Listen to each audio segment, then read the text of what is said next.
Good day mga kasisyo, welcome muli sa aking channel sa Antonio Adventure Attack and Survival. Sa araw na ito, tayo ay nandito sa Pandayan ni Mang Roger, sa paanan ng Mount Banahaw.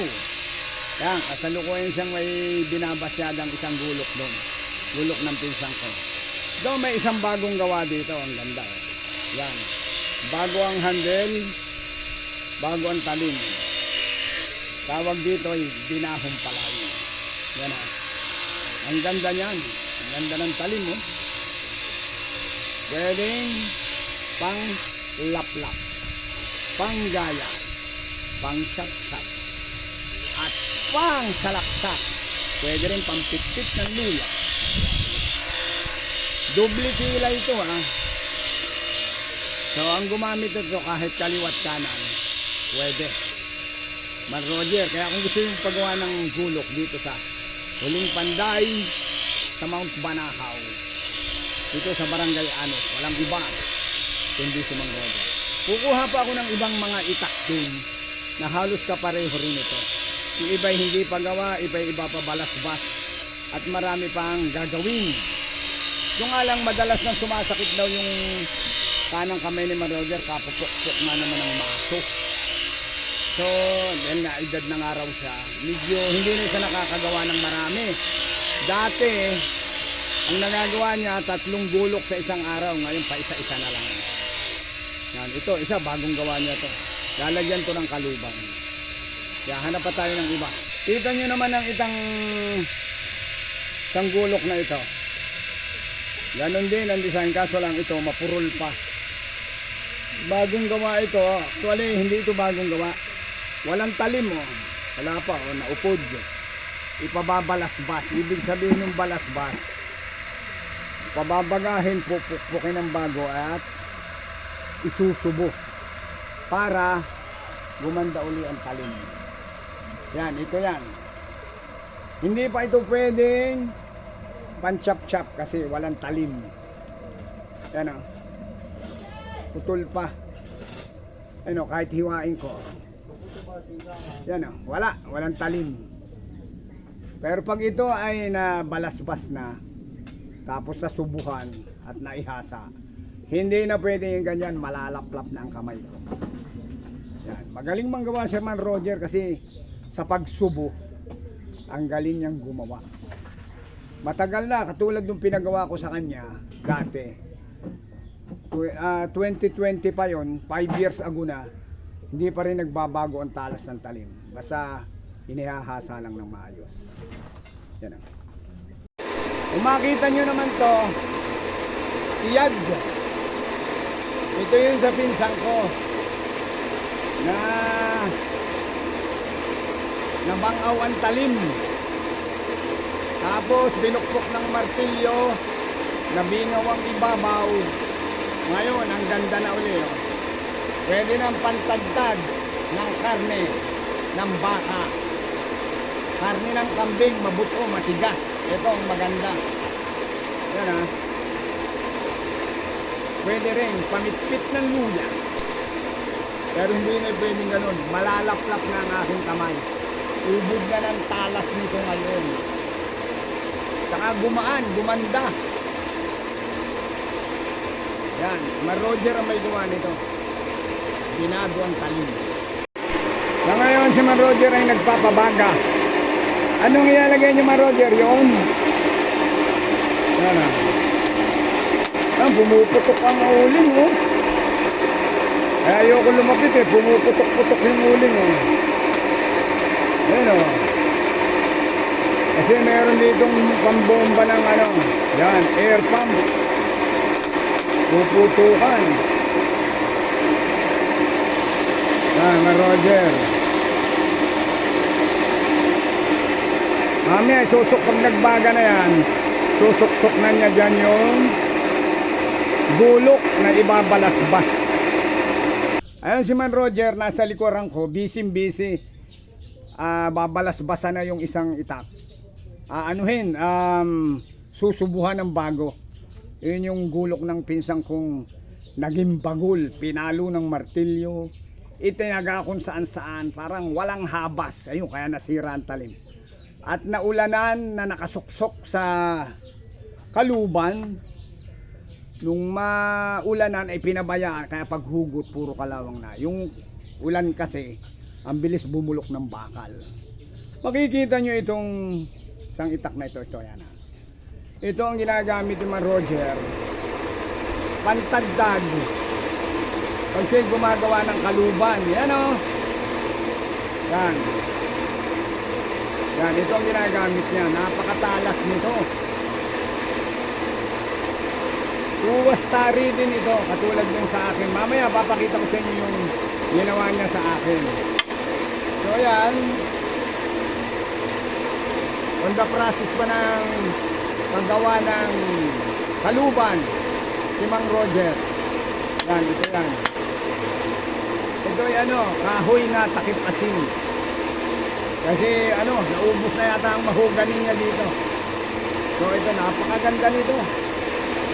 Ang gaan, ang sarap ihalihaw ng taga.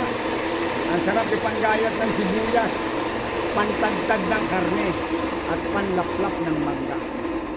At pangsalaksak. Huwag nyo lang ibabaluit kasi masyadong matulis yan. Ayan, baka masira pag ipinambaluit ninyo. Pero kung salaksak, pwedeng pwede. Yan ang ganda nito. Ang sarap hawakan, saktong-isakto lang. Ito po, hindi pa yari. Yan. Kasi Man Roger ay busy doon. Ayun, kita nyo. Pumapump siya. Ngayon meron siyang nakasubong bakal. O ito ang isang almost finished product na gulok ni Mang Roger. Kita nyo yan ha. Ito ay kaluban. Bagong gawa yan. Uhugutin natin. Hindi pa ito nakadikit ha. Anong ganda naman. Ang haba. Binahong palay din daw ito. Nilagyan niyan lang ng matulis. Anong gandang ihalihaw sa hangin ito. Ang sarap, panglaplap, panggayat at pansyapsyap, panghalihaw at pangsalaksak. Yan, doble kilay ha. Kasi dito sa Quezon, pag gumagawa ng gulok, laging tigkabilaan ng talin. Para kahit sino pwedeng gumamit. Kaliwete, kanan at kaliwa. Yan. So, at ito naman yung kaluban. Hindi pa masyadong yari. Pakita ko sa inyo kung paano. Ito. Ganyan may ukit yan. Yan o. Yan. Ang ganda. Saktong-sakto yan ha. Ay pagka kayo nagpunta rito kay Man Roger at nakita nyo ito, ay maiinggan nyo kayo magpagawa ng gulok. Kaganda talaga. Tapos ito, kita nyo yan ha. Ito yung pinakang takip. Yan. Pag natakpan na yan, pwede na. Gulok na.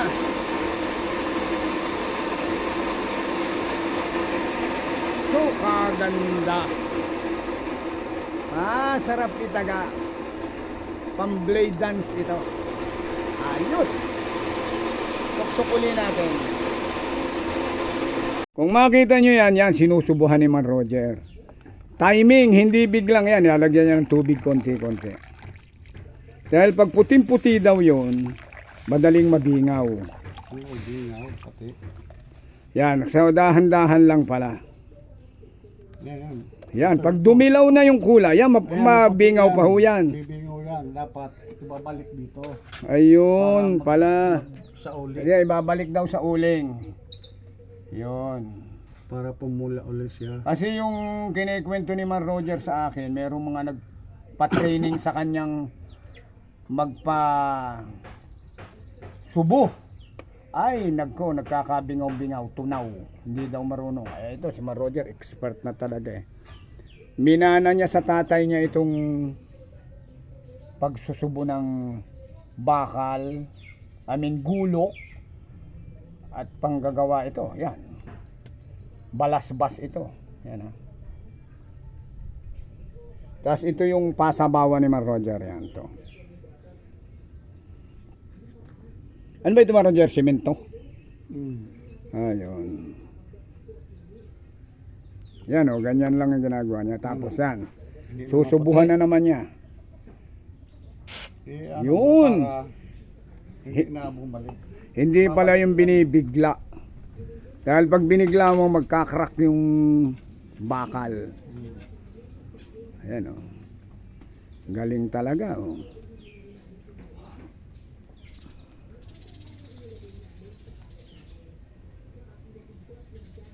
Timing lang din. Kailangan hindi basta-basta ang pagsusubo ng gulok. Ayan o.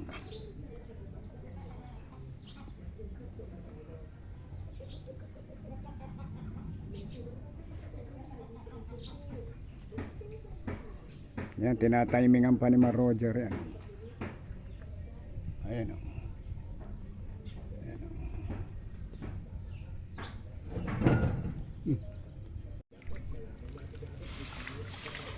Yun. Parehas na po. Wala nang maputi. Maganda na. Kabilaan na ho yun. Ayun pala. Ayos. Pagka ang panday ay mga expert na, yun. Yan. Sasabawan. Tapos ihahasa na lang sa carborundum. Ayan, kita nyo. Inaano na ni Mar Roger yung talim. Pinapantay na. Makita nyo itong aking lumang gulok na ito. Yan, baldado na nga. Baldado na ang kaluban nito. Yan. Pero yung talim, napakaganda pa rin. Yan. Bali, ano na to? 5 years na. Pero, ang talim, hindi pa rin nagbabago. Napakatalas pa rin. Man Roger yan ah. Gawa ni Mar Roger. At ito,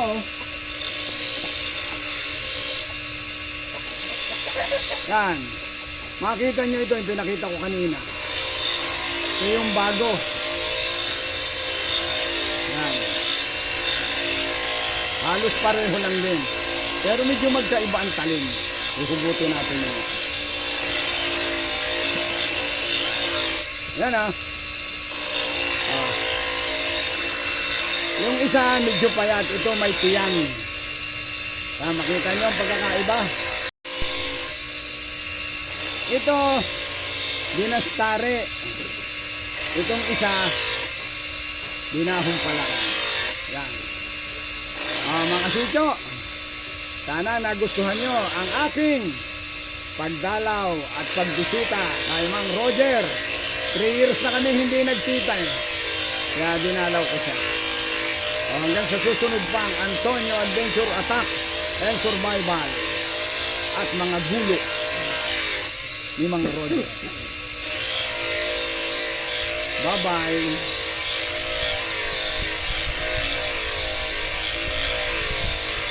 Si Man Roger yan medyo madilim kasi dito sa loob eh. Siyang panday ng Barangay Anos dito sa paanan ng Mount Panahaw. Ayun po. Ayan.